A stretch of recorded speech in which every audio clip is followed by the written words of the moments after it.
We used to say, Yes. consultancy is either a flood or a drought. Yes. I have regressed. I said I will not be saying those words again because what you say becomes. Of course. Yes. You're sending sending energy signals to the world and to yourself. Correct. So it's true, you'd get drought. Yes. And you'd get, so every time there was a drought, I would write applications, I want a job. They never came. I think I was never meant to go back to employed. Yes. And I stopped saying, I think 3 years ago, I said, I'm never going to say it's a drought or a flood. It's going to be a flood throughout. And I'll regulate, I'll have a dam. Yes. Where I regulate how the water flows out. So that, yeah. I teach, but I facilitate a lot. So it's you create space for people, you share ideas and people share among themselves. So I structure spaces to facilitate deep conversations. What would you say, as for your legacy, is the impact of Christine? My impact has been people coming back to say, I am happy.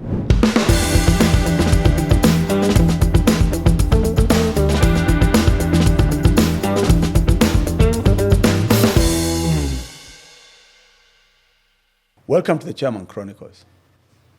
I'm sure you've heard of the term of coaching, but not in a sport.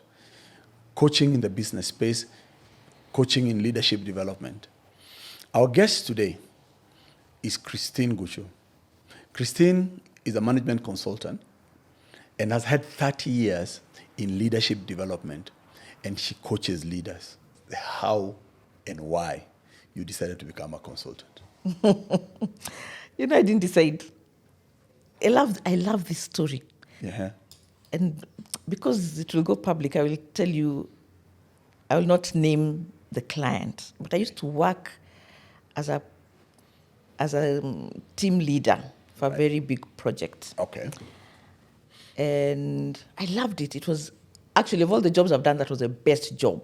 Right. We had good peers. Yes. I was young, would travel, would have lots of fun traveling and do hard work. Yes. But I tell you, every single day, Yes. I would get a call from the client asking us why we haven't done something. It could be anything. Yes. And why we are not doing this the right way. Every single day. Yes. It was not a nice conversation. Yes. He would shout, So for 1 year, I would go to the salon and tell the ad locks. So I'd tell them, who massage my skull here? Something's not happening. I didn't think it was stress. Okay. One morning at 7 a.m., wait him. In the usual habit, he calls and shouts on the phone. No, let me give you another one. Yes. I'm at the coast with my children on holiday. Right. Christine, we must meet the director today. No, on Monday. I'm on the coast on holiday. You must come. We're on can I send some? No, you must come personally. Right. And it must be on Friday. Yeah. What time can you arrive? I calculate, I think I can be there by 5. If I leave Mombasa, Yes. I can. So I huddle my children, they were young. Yeah. And as it goes, something happens along the way. Let me tell you the stress. 5 o'clock reached, I called 4:30, I called my boss. I had a fantastic boss. Right. Told her, I can't. Can you go? She says, don't worry, Christine, I'll go. Yes. So it was like that. Yeah. Many incidents like that. One morning I woke up. He shouted. I put the phone down. I put my bills. What are my bills? Yes. School fees. Right. It was 100,000 then. Yes. I called my sister. Are you saying if I get out of this place, I cannot make money, 100,000 a month to sort me out? Right. I said, Christine, you can. I wrote my resignation letter. So I didn't go to consulting by choice. The circumstances. I got kicked out by a bad client. And I said, I'll never work for that group again because they're a group. You'll never take I cannot take a job from, no. That's terrible. And one of the reasons I ran my leadership program Yes. is to just save people from bad people. Bad leadership. Bad leadership. Yeah, because it exists. yeah. How do you stress? You don't even know. So when you're young, you don't even know you're stressed because you think you have the vibe, you can go. And the energy. Yes. Yes. So in my head, it wasn't stress. It was just something's very wrong. But it was stress because that thing just disappeared. I woke up one day and said, Allah, that thing is not there. So one of my big things is actually we must be aware of how your behavior affects other people. Yeah. I hope it's not the place where I came and sold you insurance. No. That was a good one. That was my best boss ever. And you know, Christine, you are my first client. You know, I keep saying, The first time I sold health insurance, you sold to me. you are the first person to buy. Did I buy? You and your boss. Did we buy? At ABC Place, yes. And I insured you guys for 3 years. Really? Yes. I don't remember. You are my first My client. argument of insurance was, I'm not married, I'm not children, why should I take insurance? But not, it was, I mean, it was For the company. I was employed. Then my first, I was just going I bought insurance. as a sales manager. You're the first person to buy. And I served you guys for very many years. Let's go back now. But I want to tell you my lesson from that. Uh-huh. You came to me Yes. and told me, Christine, open your, those times we used to have business cards. Rolodex. Yes. Open and tell me who I can call Yes. from your list Yes. for insurance. I keep telling people, ask people for your... And that was it. Yes. In fact, that I built now, because I had already insured you, your friends, your clients, and that's it. But it's a long time ago. Anyway, yeah. I want to get the story. You have quit. How you got your first client? Hi. So, but you know, I'd always been a consultant. Yes. Even before that project. Yes. So I'd worked with PwC, I'd worked with Deloitte, I'd worked with PASS, Yes. with Steen. Yes.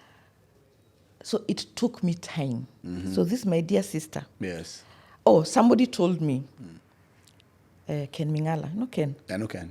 Ken told me, Christine, whatever you do, make sure you wake up every morning. Yes. Dress like you're going to work. Right. And get out of your house. Or even if you're in your house, but dress like you're going to work. Going to work. So I would do that. I would wake up, dress, go to my sister's house. Because Yes. she was also a consultant. Yes. I sat, she would sit on her couch. I'm sitting on my laptop. I said, Aki, there's no work. 6 months. Wow. 6 months. But the same way, my list of people, Yes. I'd meet people, this is what I do.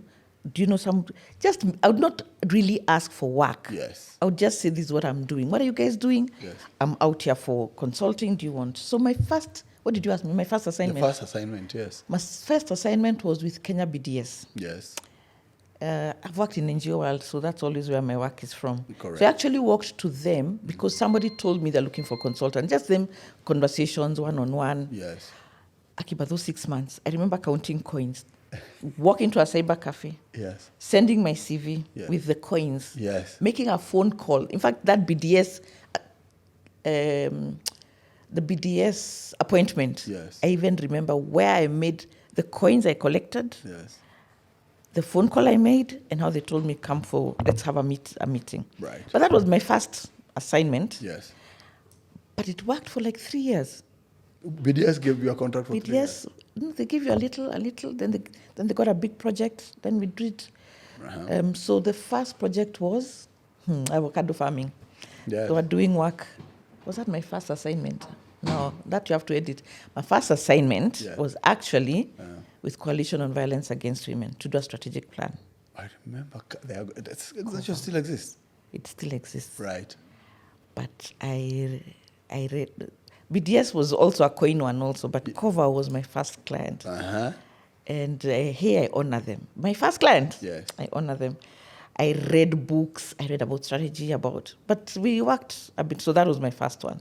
But because you had consulted under a corporate, Deloitte, PwC, how different was it now consulting as yourself? You're the one, now remember now, your salary, you're the one paying people. You're now a business owner. Was the approach different? No. One thing I missed, Yes. because I had jumped from PwC, Yes. one thing I missed was structure. And this is very important, because when you're employed, Right. your pay slip comes, pay as you earn is paid, you have a loan with Mwasibu, it's paid, you have... So, that structure, Right. I missed that. Because now, you're paid, Yes. you have to decide whether you're going to eat all of it, Yes. or divide or structure. Right. So I missed the structure. Yes. But the process of consulting, it was almost... Was this? Yeah, Was because... the same. Yeah, and I actually just followed the same method. You must have a good email, Yes. sort out your website, business Yeah. cards, what format we'll use when you're doing the strategy. And because I'd done strategies before with projects, Yes. it was similar. So it's more of the back end, Right. sorting out the back end. And that is very destabilizing because there are so many things you take for granted, that your laptop gets messed up. Yes. Laptop got messed up. We just used to go to 5th floor. Yes. They sort it out. Your email is not working. Someone comes, sorts it out. What's your password? Now we have to change it. Yes. Oh, there's viruses. Yes. That was that back end. Yes. And many years later, that back end for me is most critical than the front. Correct. So I tell people, when you see that DJ playing, just know somebody has sorted out the speakers, the wiring is okay, there are no wires crossing his place. Correct. When he's walking in, that back end is sorted. And I think we underestimate that back end because people just see you when you're starting. Right. Yeah. It took me very long to figure it. It's taken me very long to figure it out. So was it by design that you decided to focus on the non-profit sector? I always wanted the non-profit sector. Why? Even when I flew back from India on the plane, I wanted to be a director in the UN. Okay. So, because the non-profit sector touches people, right, and makes a difference in people's lives.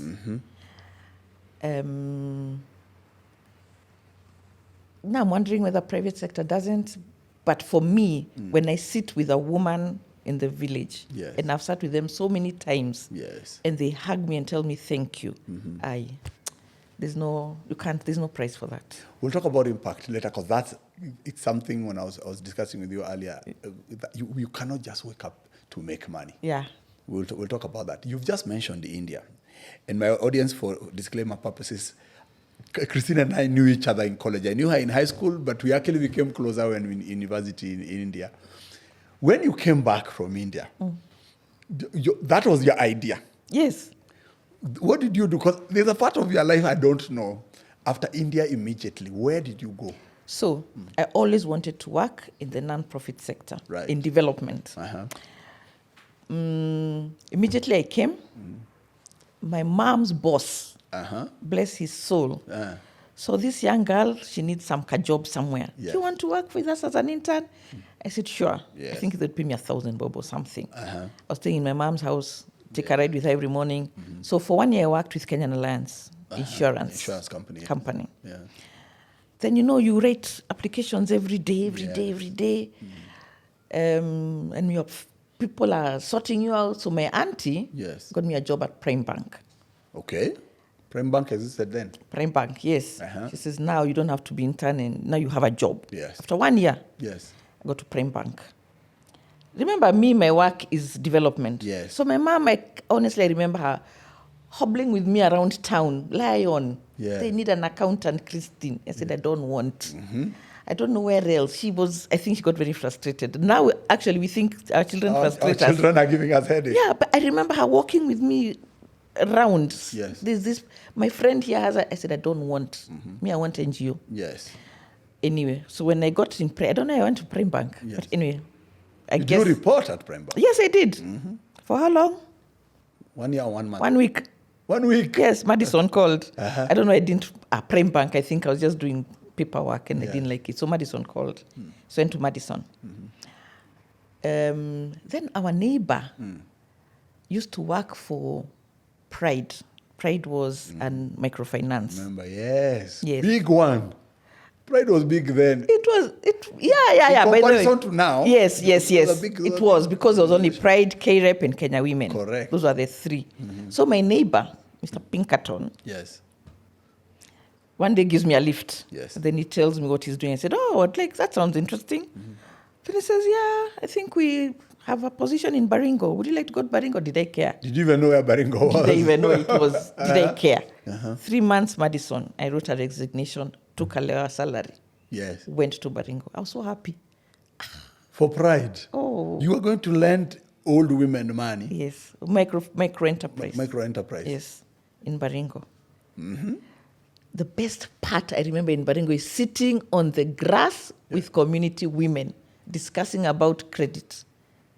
That's why I like non-profit. What you do. You touch people and you meet real people. It's not, yeah.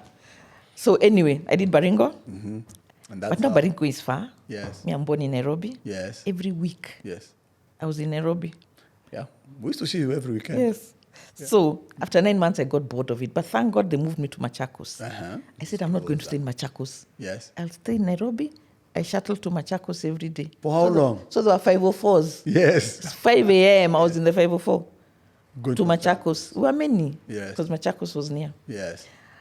Then I got bored. So the thing with microfinance I found, we give people money. Yes. We don't train them how to grow your business.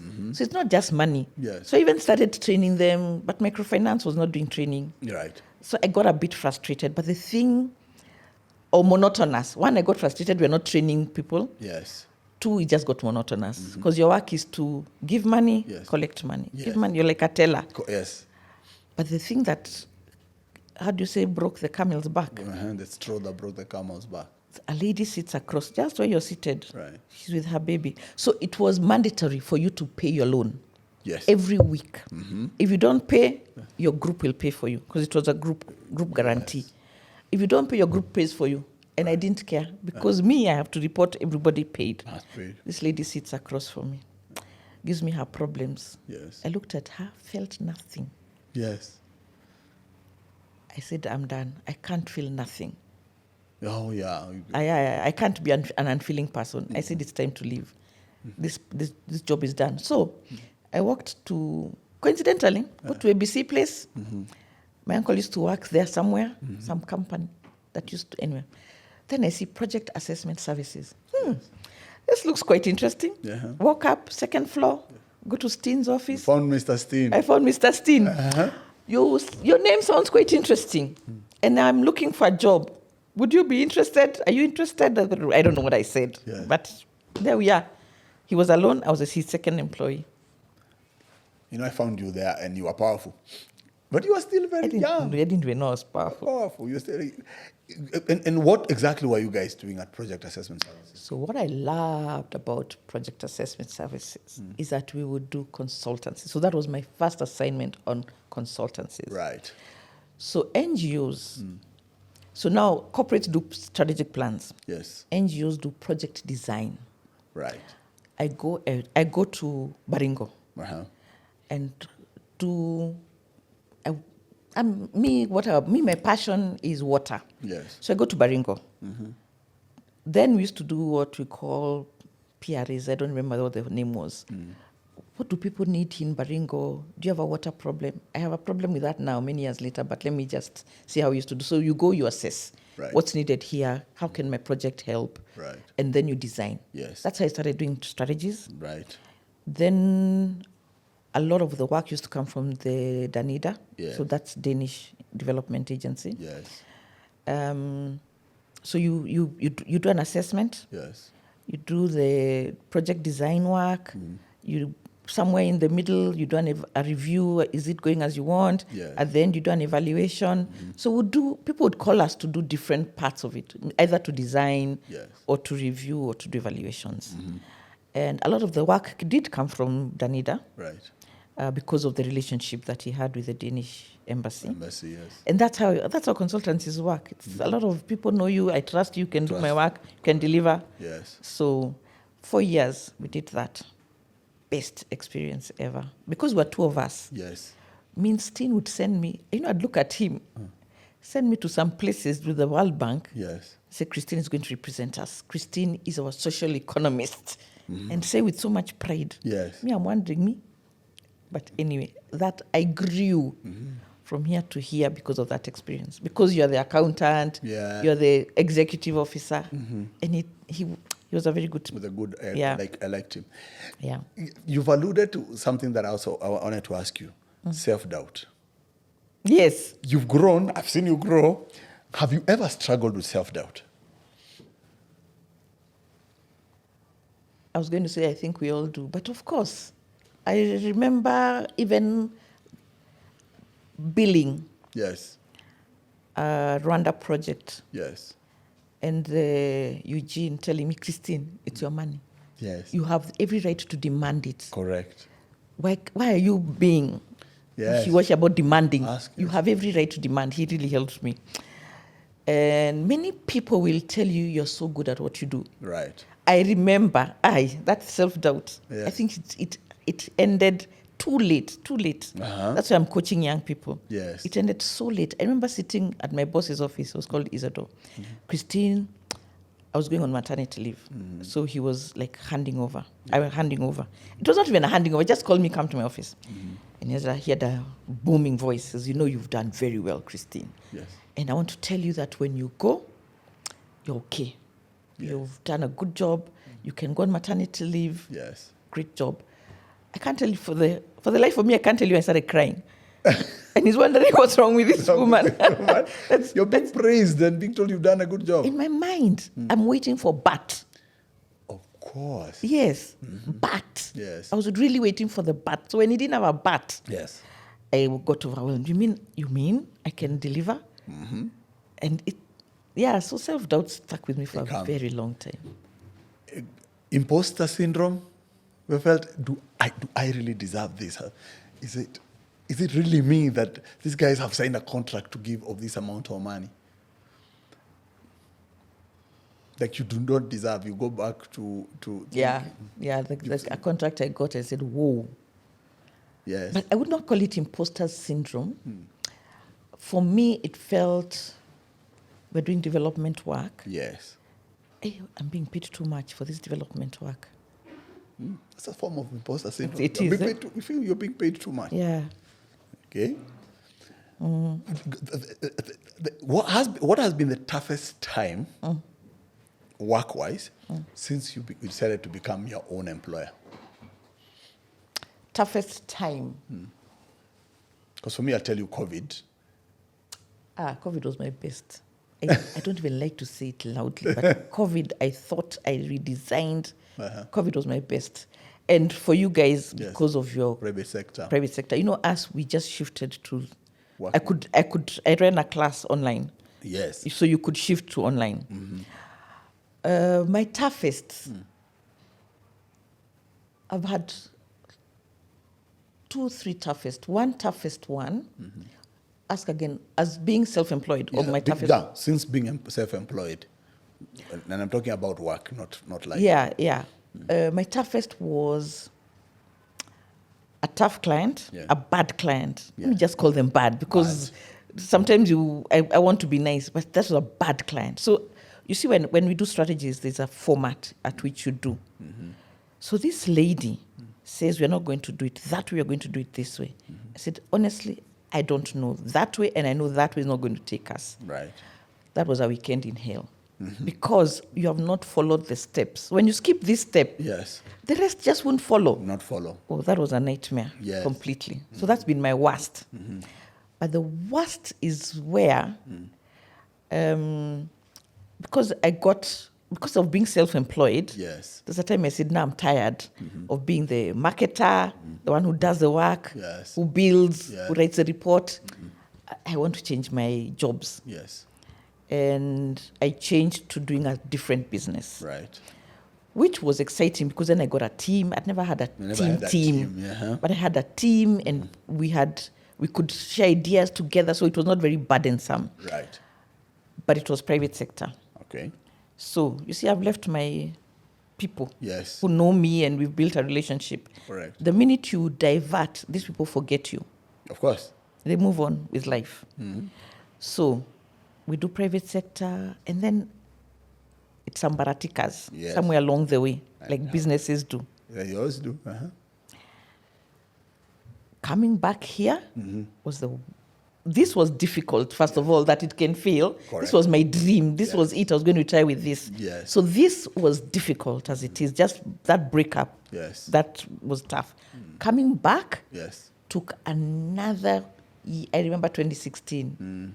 Sometimes I don't even remember how I survived. I remember having breakfast with you during that particular time. Yes. Because I even know the project you went to. Yes. Yes. What? That was difficult. I can never, in fact, many times we'll say, get a job here. I think about it and say, that job will end. Yes. You have to come back. Yes. I don't want a job. Don't burn bridges. Let me just continue struggling here. And you do struggle because I take back those words. We used to say, Yes. consultancy is either a flood or a drought. Yes. I have regressed. I said I will not be saying those words again because what you say becomes. Of course. Yes. You're sending sending energy signals. to the world and to yourself. Correct. So it's true, you'd get drought. Yes. And you'd get, so every time there was a drought, I would write applications, I want a job. They never came. I think I was never meant to go back to employed. Yes. And I stopped saying, I think 3 years ago, I said, I'm never going to say it's a drought or a flood. It's going to be a flood throughout. And I'll regulate, I'll have a dam. Yes. Where I regulate how the water flows out. So that, yeah. Beyond Your Edge, there's a leadership program that Christine runs called Beyond Your Edge. Where did that come from? You don't know? I do. That's my best baby. So Beyond Your Edge. The baby you brought into this world. Oh, yeah. That is the story I give every time I finish a class. Okay. Is how there's a young guy who was hired as a pilot. Every time he took off, he would say, I'm having such a good time. Yes. I can't imagine anybody would pay me to do to be having so much fun because he loved his job so much. That's what Beyond Your Edge for me. Every time I close a class, I just feel that. I say, can't imagine. The impact is amazing. So, 2012. 2012. You don't know burnout. Yes. If you've not experienced burnout, you've not experienced stress, you just think, what's wrong with you? Yes. You can't see Washira is surviving, those ones are surviving. Shake yourself up. Somebody tells me, there's a project, there's somebody who wants to run a project on supporting consultants. Would you be interested? I said, yeah, why not? Yes. And she says, you write a proposal. We write proposals all the time. That's our work. Write a proposal, and I know they run a class in South Africa. I know there's some money for it. You just have to take yourself there and accommodate yourself. I said, yeah, that's fine. That season, I was going through so much stress. I didn't know it was stress, but I just knew something is very wrong. The tough season. I need to go somewhere. Yes. I get an injection. Yes. Sort me out. Yes. I go back, get back my mojo. So that was the coaching. It was a coaching program run in South Africa. So I was going to South Africa for my injection. Yes. So that I get back my energy. Yes. Kumbe, it's a coaching program. Right. Kumbe, they want to coach us to be coaches. Me, I didn't want to be a coach. I've also known you as a coach. You did not decide. I did not. People ask me, what was your plan? I didn't want to be a coach. I wanted to be healed of whatever disease I had. Yes. So we do the coaching. So as you're being trained to be a coach, you also get coached so that you go through the whole process. I didn't like it at all. It had so much work, so much rigor. But at the end of it, somebody said something and it clicked. There's no injection, madam. Yes. Injection is you. You must sort yourself out. You must find the path to heal yourself. So I said, I'll do this thing. Let me see this thing to the end. So they had the first, course 1 and course 2. Right. So I did all the way. Right. The way that thing sorted me out. Tough, very tough. But it answered so many questions I didn't even know I had. So when I finished, I said, we must do this. I must do this. Right. Because I know there are many people who don't know they don't know. There's even a song like that. Oh, yeah. A lot of us don't know. They don't know. Yes. So we call it just bring awareness from here to here so that you bring it here to know this is me. Okay. Yes. So that's how Beyond Your Edge started. All I did was pick everything I'd been taught, write it, and teach it. So that's how it started. Today you do one-on-one coaching. It takes a bit of your time. But you also do these leadership programs where you bring in leaders together and actually teach them, right?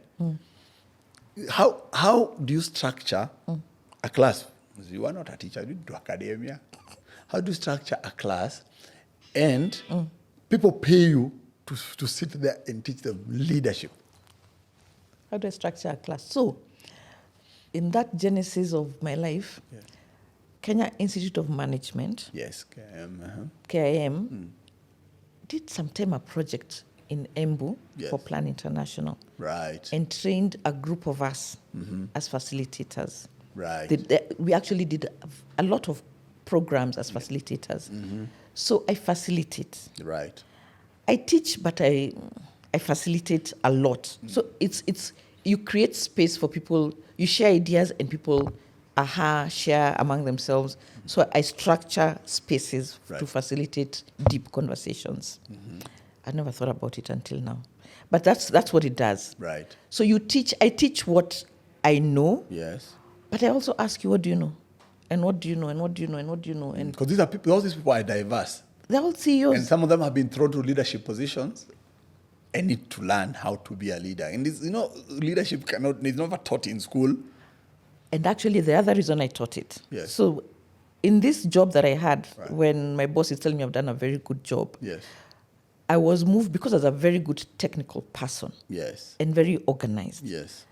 And they were struggling with somebody who was not being able to lead it. Yes. Christine, can you lead this? I said, yeah, this is nothing. Yes. So I moved from technical to leadership. Leadership. No idea Yes. how to do it. I remember my boss passing away, and as overwhelmed as everybody else. I didn't know how do you deal with everybody else who. No idea. You're the one to manage the team. I'm the one to manage the team. I had no idea. So that's one of the other reasons why I said set this up, so that people who are thrown into leadership positions Right. can navigate with more confidence. Right. And also navigate their own style, because we all have different styles. Okay. And we all want to be somebody else's style. You can't hack it. Recently, you and I spoke about Beyond Your Edge and your core consulting. And you told me you can do this leadership for the rest of life and you'll enjoy it. Yeah. thoroughly. You can even abandon your current coaching if Beyond Your Edge grow to where you want it to be. Yes. That passion of giving back is the conversation about the impact that I want us to get into. When you look at your life, if today the universe takes you, would you, and you look back at your life, do you feel you have made impact? Not the money you've made, and not educating your children, and not black tax. What would you say as for your legacy is the impact of Christine? So, I'll start with a very basic one. Right. A 2-3 years ago, I said, this thing I teach leaders, Yes. I need to teach the younger generation. Right. So I created groups of this younger generation. Right. And everything not everything, Yeah. but most of what I teach them. Right. And make sure they meet often, Yes. so that they grow together and learn together. Right. When I die, Yes. those children will bury me. Yes. 100%. That impact Uh-huh. is impact. Yes. Of course, my children are in there, but I see, I keep saying I can die now because you've kind of created a foundation Right. for them to know that you can't just live life alone. You can't just live hobby hoy. Yes. You must really be aware of who you are and where you're going. Right. So that's one. I have coached, yesterday was my 110 Coaching sessions or coaching persons. individuals. Yes. You've coached 110. That's a high school class. Actually, 2 streams Yes. dealing with one-on-one. 110. Yesterday was my youngest. In fact, I said, wow, I've never trained. He's 28. Yes. And these children below 30 are very shy about their age. They don't say. They don't say. But anyway, my youngest, 110. Yes. Out of those 110, it's difficult to say the impact. Can I read one? Yes. I said I will, because people send me messages. One sent me in the middle of the night. Yes. And she had a long conversation. And when somebody sends you a voice message in the middle of the night, you actually stop to listen. Yes. And said, Christine, we started our coaching session, and my topic was, we always have a topic because you must have an agenda. You can't just come, we talk forever. And my topic was to lead better, but we finally honed it and said, maybe I'm at the age where I need a partner. So I met this person, and she talked for long. Uh-huh. But at the end of it call, he said, he proposed to me yesterday. This was a deliberate space that I want to get a partner. Yes. And so what's the difference between coaching and therapy? I don't know what the difference. Well, I don't know. I don't know. But I know all of these things have impact, for sure. Mm-hmm. You must want to do the work. Yeah. You must get the person who's well trained. Right. Who aligns with you. That's what I'm looking for. Yes. Because not everybody will align with you. Correct. And not everybody will. But that's an important question I think we must answer if you're doing this podcast. What's the difference between therapy and coaching? So therapy will deal with, and I'd honestly like to check, but therapy will deal with, could be alcoholism, for example. Yes. Bipolar. Mm-hmm. Will deal with some psychological challenges. Mm-hmm. So I even say I can't be a therapist. I'm not a therapist. Right. So if you have a challenge with alcoholism, or if you have bipolar, or you have PTSD, or you've gone through crazy abuse and need help, I can't. I'm not trained to do that. Right. So professional development and personal development, dealing with day-to-day challenges,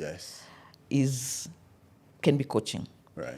And one time I told somebody I'm not a therapist, and her dad had just died. Yeah. So she said, I can't cry. I said, but you're a human being. Yes. So you bring your whole self to the coaching, and we deal with you in totality in coaching, where it's technical, like if it's a psychological problem, I can't handle that. Yes. Yeah, I can't handle abuse. I don't know how to. I'm not coached how to. You're not trained so they're training for therapeutic things that are needed. Mm-hmm. But coaching on personal development is your whole self, spiritual, your body, your emotions, your relationships. And we tend to silo ourselves, of course, and say, I'm coming to talk about work. I can only talk about work. All right. But how you left your home affects your work. For real. If you're going through a divorce, it will affect your work. Correct. If you've just been married and you're very happy, your work. Okay. It's a thin line, but Does coaching for professional development has an end? Yes, you must have an end. So the time you and your client meet, we must finish. Oh, okay. So always. Okay. No, we must finish. In fact, somebody was coaching my daughter, and I said, you must have an end line. Yes. You must have an end line. Okay. So one of the things we do when you come to me you want coaching. Yes. What's your topic? What do you want to achieve? Yes. Say, I want to delegate better. It could be anything. Mm-hmm. I want to delegate better. Okay. Mm-hmm. Then we go through the process of the whole coaching process and what you've done, blah, blah, blah. Mm-hmm. And we develop for you to, we assess and say, okay, the reason you're not able to delegate better is 1, 2, 3, 4 reasons. So these are the muscles you need to build to delegate better. Right. So imagine going to the gym, telling the trainer, I need to reduce my weight. Yes. So you have to have a target. I have to have a target. Correct. And he has to tell me by what time must I reduce my weight. Yes. And we work towards those. So we develop muscles and say these are the 3 muscles. Right. So every time we meet, we are building those muscles. Mm-hmm. So you must do your sessions, either 6, 8, 10. 10, I've not done more than 10 are enough. Right. But those 10, you must achieve. And achieving doesn't mean 100%. Right. Achieving means you're on 80%, but you have embodied things for you to keep practicing, so that you're not on the crutch forever. You have to leave so your coach is your crutch. Correct. So you have to let go so that you practice, and the more you practice, the more it becomes part of you. Right. But if you're always with a person, you're dependent on that person, and even your confidence that now I can delegate. Okay. Now I can get married, or now I can divorce, or now I can take care of my children with courage and confidence. Or I can speak, a lot of, because I do leadership. Yes. The challenge a lot is that what you are self-doubt. Right. Am I able to lead better? So we just work with those muscles. And the muscle can be, let me tell you, Yes. how do you sit when you walk into the room? That's how deep you go. Yes. How are you dressing the part of a leader? Or are you just entering? Are you preparing? So before next time, before you whatever, please write your notes. What do you want to achieve? Right. What should your body language be saying? Do you need to be loud? Do you need soft? So there are such simple practices. I think I mentioned to you previously that I attempted coaching, being coached. Yes. And it was a failure. Yeah. But the reason why mine failed is because an investor invested in my business, and part of their deliverable was leadership coaching, and I was a CEO, and then they connected me with a coach, and that person used to tell me all the time, whatever you and I discuss here is confidential. But because he was brought by the investor and was being paid by the investor, never trusted them. The reason I'm telling you this story is, are there failures in the coaching process? Yeah. You don't gel with your coachee? Possible. Yes. It's possible not to gel. But so Beyond Your Edge has also had more than 100 yes. people On the leadership program. on the leadership program. Right. That question is always asked at the beginning. What if I don't gel with my coach? Right. And I tell them, because we use the coaches from the same school that we went to, just because we know the method, Yes. and I know the structure they're going to follow. So I tell them, if you don't gel, you just call me. Yes. I have a whole group of coaches. I can even And coach you. someone else. Nobody has ever called me. That means it works. Yes. So, 18-year-old Christine in Bombay, what would you tell that girl today? Wow. What did I tell that girl today? Yes. That's a tough question, Peter. I'm feeling emotional. So I would tell her to still keep your dreams. Yes. Don't forget your dreams. Yes. It will be tough, Yes. but you'll come out shining. You'll come out a much, much better person than what that Mercedes SLK would give you. So, it's a very good explanation of it. Yeah. Did you get the Mercedes SLK? No. But you could have if you wanted. But it stopped being that important by that. Yes. It stopped being my it stopped being my dream. Okay. But I'll still get it. In your journey as a business person, right? Do you have any regrets? No. If you had to go back, you'd do the same thing? I would learn the lessons. Of course. Yes. The other day somebody told me, harvest the lessons. Yes. And if she had not told me that, Yes. I was going through a very bad 2 weeks ago. Right. She just told me, harvest the lessons. Right. That thing has helped me. Okay. Because every time I remember the incident or the situation or the circumstance, Yes. I actually say, even today I had a lesson, write and harvest the lesson. So because you don't know, many things you don't know, you're just always putting your best foot forward. I really did put my best foot forward in everything. Yes. So I would not regret, I would just say, lesson. Take lesson, yeah. Okay. What does success look like to you? And I'm asking these questions because I consider Christine very successful. What does success mean to you? Happy people. Happy people. Yeah. That the work I do delivers happy people, delivers happiness, which is a very... No, yeah, you've answered my impact question. I wanted to close this by telling you to describe that impact because you went around it. So would I be right by assuming that your impact has been to making people happy? Yes. One sentence. Yes. I want you to say to that camera. Oh, yes, my impact has been people coming back to say, I am happy. And let me tell you why this is important. Because one time I walked into Dr. Kongo's office. Dr. Kongo is a pediatrician who had very many patients all the time. Yeah. I walk in one December week, let's say 20th December, Christmas week. Mm-hmm. That reception, which is always full, was empty. Right. I literally walked into his office, never possible. Yes. I asked Dr. Kongo, where is everybody? And he told me, Christine, happy people don't get sick. It's very, very good. That is why my impact is to just make sure people are happy. It sounds superfluous, Yes.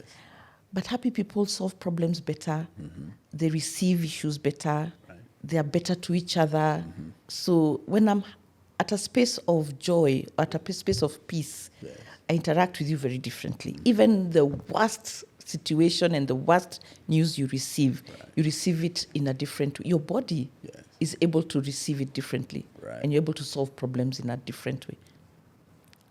Thank you. For someone I've known for all these years, I'm getting gems of wisdom that when you and I have our regular tea, they don't come out, but you and I tend to talk a lot. Yeah. That has been Christine Mukuru.